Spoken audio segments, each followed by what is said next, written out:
इन दिनों देश में एक अलग सी बहस छिड़ी हुई है, खासकर जैविक खाने को लेकर, जैविक भोजन को लेकर, जैविक उत्पाद को लेकर और एक केमिकल फर्टिलाइजर से बनने वाले तमाम जो उत्पाद हैं उनको लेकर।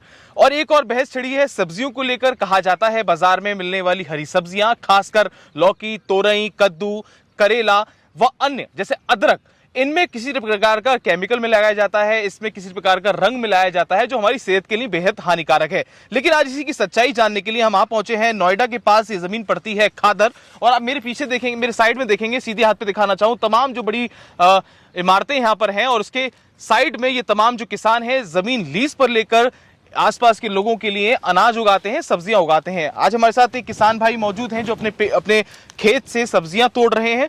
फ्रेश सब्जियां हैं। आप देख पाएंगे कि यहाँ पर कद्दूओं का ढेर लगा है। इसको देख के ही आपका मन प्रसन्न हो जाएगा। और अगर मैं नजदीक ला के दिखाऊं और इनसे बात करने का प्रयास करूं कि क्या इसकी सच्चाई है। कि भैया आपका नाम क्या है? जी बालकराम जी। बालकराम जी, लगभग कितने वर्षों से आप यहाँ पर खेती कर रहे हैं? लमसम 20 साल हो गए होंगे। अच्छा, लोग ये कहते हैं कि जो हरी सब्जियां होती हैं उसमें रंग लगाया जाता है, इंजेक्शंस लगाए जाते हैं। क्या आसपास आपने कभी ऐसा देखा है या आपने ऐसा किया? नहीं भाई, ये खेतों में तो कुछ नहीं होता। खेतों में तो साफ शुद्ध जाती है। और भाई मार्केट वालों को हमें पता नहीं क्या करते हैं जी। हाँ, और आप यहाँ से फ्रेश तोड़ कर हाँ, फ्रेश तो आपके सामने टूट रहा, देख लो। अच्छा, कोई रंग कलर लगा रहे हैं आप, देख लो उसमें क्या है। और क्या अगर बात करें केमिकल लगाने की, जैसे दवाइयों में स्प्रे वगैरह जो करते हैं वो तो आप करना पड़ता होगा? भाई स्प्रे तो करेंगे भाई, नहीं तो घिनार खा जाएगी सारी। अच्छा, हाँ। तो उसमें कोई ऐसा मानक रहता है कि कौन सी दवाई कितनी लगानी है या अपने हिसाब से लगाते हो? नहीं नहीं, वो उस पर सारा लिखा आता है। किस पे? दवा की शीशी पर। दवाई की शीशी। हाँ, कि ये 100 लीटर पानी को है या 300 लीटर पानी को है या 500 लीटर पानी को है। लेकिन आजकल तो लोग जैविक खेती की बड़ी बात करते हैं, ऑर्गेनिक चल गया है। तो ना जैविक भी बढ़िया है जी। वो भी लोग इस्तेमाल कर रहे हैं, हम भी इस्तेमाल करते हैं, वो भी बढ़िया सौदा है। अच्छा, हाँ। लेकिन उत्पादन की बात करें तो उत्पादन नहीं निकलता होगा उसमें? नहीं नहीं, ऐसा कुछ नहीं है। मतलब जैसे अगर बात करें कि अगर जैविक तरीके से अगर आप यहाँ पर करो और केमिकल लगा के करो तो उसमें किसमें ज्यादा फायदा है?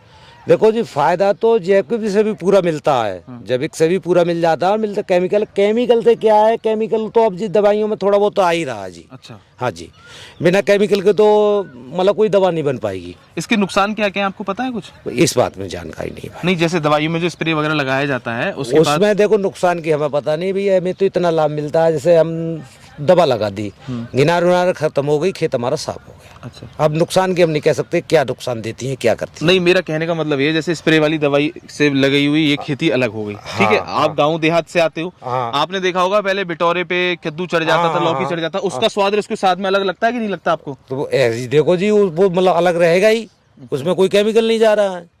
पर उसमें जो है कि किसान के लिए वो लाभदायक नहीं मिल पाता। लाभदायक, वही मैं आ रहा था। आप जैसे कह रहे थे ना कि फायदा होता है, उसमें फायदा नहीं। अच्छा, कीमत की बात करें, अगर आप सोचो कि मैं आज से जैविक हो गया हूँ, लेकिन मंडी तो वही है। हाँ, आपका रेट तो उतना ही मिलेगा? उतना ही मिलेगा, आप चाहे जैविक का ले जाओ और चाहे मतलब केमिकल का ले जाओ। अच्छा, किस किस तरीके की समस्या आती है? जैसे कि आप गाँव छोड़ के आए हो अपना और यहाँ पर बीते 25 सालों से खेती कर रहे हो ना, क्या क्या समस्या आती है यहाँ पर? यहाँ पर तो कोई खास समस्या नहीं है। हमारे क्षेत्र में तो पानी की समस्या थी जी। अच्छा, और यहाँ पर कौन कौन सी फसलें कर लेते हो? यहाँ पर तो फसलें यही है, हमारा बारी का काम है। देखो, कद्दू बो दिया, घिया बो दी, तोरी बो दी।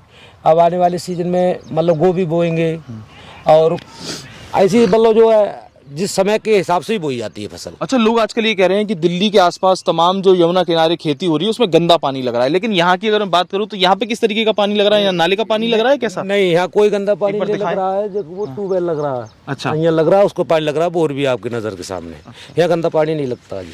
और सब्जी की बात करें तो आपको मंडी जाना पड़ता है या आपकी खेत से बिक जाती है? खेत से भी बिक जाती है जी, और मंडी भी जाना पड़ता है। अच्छा। जैसे आप मान लो, अब हमारा सीताफल है ये, अब सीताफल हमारा उतरा है 1 कुंटल, और 1 कुंटल में ये 20 किलो ले जाएंगे तो बकाया हमें मंडी ले जाना पड़ेगा। अच्छा, जो बच जाएगा। हाँ जी, और जैसे यहाँ चला गया तो कोई दिक्कत नहीं है। यहाँ चला गया, हाँ, ये है, दोनों तरीका से जाना पड़ता है जी, मंडी भी और यहाँ पर भी। और घर के लोग आप पूरा काम करते हो, सब लोग घर के मिलकर? हाँ जी, पूरा घर गृहस्थी काम करती है ना। किसान आदमी इकल्ला क्या कर लेगा बताओ। अगर गांव की बात करें, गांव में खेती कितनी कठिन है, और वहां पर मुनाफे की बात करें, और शहरों में आके खेती करना, क्योंकि जमीन तो कम बची है शहरों में, तो वहां पर खेती करना क्या फायदेमंद है, यहाँ का या गाँव का? वैसे तो गांव का फायदेमंद है, पर लेकिन यहाँ आदमी क्यों आता है? यहाँ पर क्या है, हमने कोई सब्जी उपजा ली, यहाँ सप्लाई हो जाती है। सप्लाई मार्केट है? हाँ, बस गांव में सप्लाई नहीं होती जी। गांव मार्केट नहीं, दाम नहीं मिलेगा। हाँ, ये बात है, और कुछ नहीं है। गांव में जैसे हमने यहाँ 10 कुंटल सब्जी उपजाई, हाँ। अब 10 कुंटल सब्जी उपजाने के बाद हमने ले जाकर मंडी पटक दी, मंडी से सब सप्लाई होगी जी। और अपने क्षेत्र में गांव के बाहर में इतना जो है कि नहीं तो मंडी है और नहीं इतनी माल की सप्लाई है जी, क्योंकि पब्लिक नहीं है इतनी। और जैसे कि आप तो यहाँ पे किराए पे लेके कर रहे हैं, लेकिन आजकल तमाम योजनाएं सरकार चला रही है, जैसे देश के प्रधानमंत्री चला रहे हैं, पीएम किसान हो गया या अन्य योजना हो गई, सोलर योजना और भी ऐसी योजनाएं जो खेती किसानी को लेकर है, तो आपको तो उसका फायदा नहीं मिल पाता होगा। नहीं जी, हमें नहीं मिल रहा। गाँव देहात में आपकी जमीन है थोड़ी बहुत अपने नाम पे? हाँ वहाँ तो है। तो उसमें सम्मान निधि वगैरह कभी लेने का प्रयास किया? मिली? नहीं नहीं, कभी नहीं करी। हाँ, क्योंकि अब यहाँ से कौन जाए जी और कौन लेगा। अच्छा, चलिए ये थे हमारे साथ एक किसान जो इस समय दिल्ली एनसीआर के आसपास, ये नोएडा का तमाम इलाका लगता है, सेक्टर 134 के पास का ये इलाका है, हाईवे से लगा हुआ। और पास में ही अगर हम बात करें तो 500,000 मीटर की दूरी पर यहाँ पर यमुना जी है। दिखाने का प्रयास आपको ये था कि जो लोग कहते हैं कि सब्जियों में दवाई लगाई जाती है, केमिकल लगाया जाता है, वो तो इन्होंने कबूला कि हाँ केमिकल फर्टिलाइजर का प्रयोग करते हैं, लेकिन जो ऑक्सीटोसिन के इंजेक्शंस हैं या फिर जो रंग है वो ये लोग नहीं लगाते हैं। आप पीछे देखिए किस तरीके से अभी इन्होंने ताज़ा सब्जी तोड़ी और ये मार्केट में जा रही है, यानी खेत से ही इनका सामान बिक रहा है। और उन्होंने कहा कि अगर गाँव में खेती करते थे तो वहाँ उनको मार्केट नहीं मिलता था, यहाँ इनको आसानी से मार्केट मिल जाता है। तो आपको दिखाने का उद्देश्य यही था कि इस तरीके की जो भी भ्रामक चीज़ें चल रही हैं उसमें आप पहचान कैसे करें और ऐसे फार्मर से जुड़ें ताकि आपको पता चल पाए कि आप क्या कुछ खा रहे हैं। ऐसी तमाम खबरों के लिए आप बने रहे, मेरे साथ देखते रहें खबर किसान की। धन्यवाद।